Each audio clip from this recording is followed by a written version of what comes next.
When it comes to stroke recovery, there's this idea we all hear, right? That hard work is the magic bullet. The more effort you pour in, the more progress you're going to see. But what if that's not the whole picture? What if sometimes putting in more effort isn't the answer at all? And this quote, man, it just hits the nail on the head. It perfectly captures that gut reaction. When something isn't working, what's your first instinct? You got to work harder, right? You double down, you add more to your routine, because it just feels like the right, responsible thing to do. And at the beginning, this logic of more feels solid. It feels like you're taking charge, being proactive, making sure you're not missing anything. It really does seem like the most responsible path forward. So that's how it starts to build up. First, maybe you add a few more specific movements you think might help. Then you start weaving those into whole new routines. And before you know it, you're carving out more and more time, packing your day, all because you want to cover every single base. But then, that little feeling starts to creep in. That nagging sense that the math just isn't adding up. The amount of effort you're putting in is going way, way up, but the results, they aren't really following. Something just feels off. And this is where we hit that really tough and honestly super frustrating stage, the plateau. It's that point where no matter how hard you're working, things just seem to stop. And here's the real head-scratcher. Your effort level is at an all-time high. You're giving it everything you've got, but those specific, stubborn problems, they just aren't moving. You're pouring all this work in, and you're not getting the payoff where you need it the most. So of course, this leads to the big, confusing question. If I'm doing everything I'm supposed to do, plus more, why am I stuck?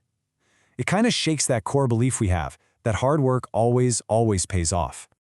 It really starts to feel like you're just moving in circles. You're busy, you're working hard every single day, but at the end of it all, you feel like you're right back where you started. It's a ton of motion, but no forward momentum. But it's right there in the middle of all that frustration that a huge shift can happen. A realization. This is that moment where you start to see the problem differently. It's not about a lack of effort anymore. It's about some kind of block. And this right here, this is the aha moment. The issue wasn't a failure to work hard enough, not at all. The real problem was that something you hadn't even identified yet, was literally standing in the way. It was a roadblock that no amount of extra exercises could ever break through. Let's call this thing a limiting factor. Think of it this way. It's like trying to build a skyscraper on a cracked foundation.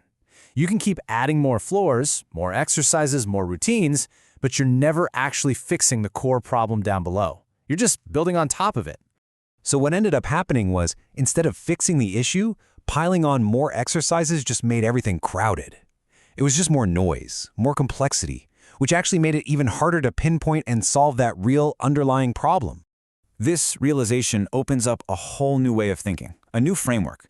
You shift from just thinking about volume, how much you're doing, to thinking about strategy and direction.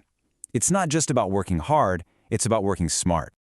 So let's put these two approaches side by side. The old way is all about volume. Just do more, try to cover everything and hope for the best, which, as we've seen, often means just building on top of existing issues. But the new way, it's about precision. It's about pausing, identifying that one fundamental block, and focusing all your energy on solving that core problem first. So this new way of thinking really boils down to a few simple, powerful truths. First, recovery isn't just about effort. Second, it's also about playing detective, about identifying what's actually limiting your progress. And finally, and this is the big one, more effort doesn't mean better results if that roadblock is still in place. Okay, so why is this so important for you to hear? Because this whole experience, feeling stuck even when you're working your tail off, is so common. And just understanding why it happens can be incredibly empowering. If there's one thing you take away from this, let it be this. If you're working tirelessly and you feel like you've hit a wall, you are not lazy, you are not failing, and you are definitely not alone. This is a very real part of the recovery journey for so many people. So maybe this leaves us with a final question to think about. Next time you hit a plateau, maybe the first thing to ask isn't, do I need to do more? But instead, is there something here I need to understand better? Is the real answer more effort or just a new direction? This whole journey we've been talking about, this shift in perspective, it all comes from the source material for today's explainer. If any of this resonated with you, you can dive way deeper into these ideas over at the Stroke Recovery Guide. Thank you so much for tuning in.